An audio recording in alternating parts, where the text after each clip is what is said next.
হুজুর, ভারত থেকে হুমকি দেওয়া হচ্ছে হাদিস চিকিৎসকদের, বাংলাদেশ কি এখন ভারতের নিয়ন্ত্রণে? এ নিয়ে কিছু বলেন। ভারত জয় বাংলা, ওই যে বেড়া ঘুরে আইতেছে হজরত সিং, তৃতীয় বিশ্বযুদ্ধ। তারা যা বার বেড়ছে, এই উপমহাদেশ স্বাধীনতাটা নষ্ট করছে ভারতে। নবাব সিরাজউদ্দৌলা যতগুলো অফিসারের, সেনা অফিসারকে সাসপেন্ড করছে, এই ইন্ডিয়া তাদেরকে, লর্ড ক্লাইভ তাদেরকে জায়গা দিছে।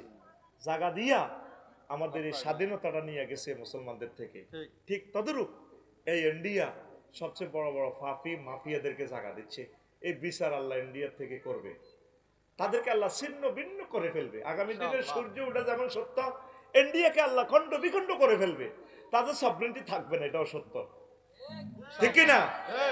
তারা আমার এই সুন্দর দেশটা, হিন্দু বৌদ্ধ খ্রিস্টান আমরা মিলেমিশে আছি শান্তির স্বর্গে, আমাদের এই দেশটাকে তারা অস্থিতিশীল করতেছে। নয় এই ফলা কেমনে গুলি করি আবার সেখানে চলে যায়, সেখান থেকে সব মেজারমেন্ট করে, ঠিক কিনা?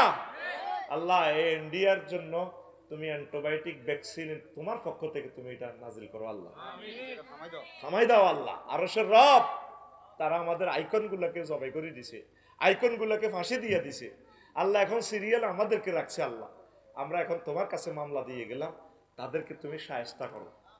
তবে ইন্ডিয়ার জনগণকে আমরা ভালোবাসি, তারা আমাদের প্রিয় ভাই, তাদের কোনো দোষ নেই। ইন্ডিয়ার প্রশাসকেরা এই জিনিসগুলো করতেছে।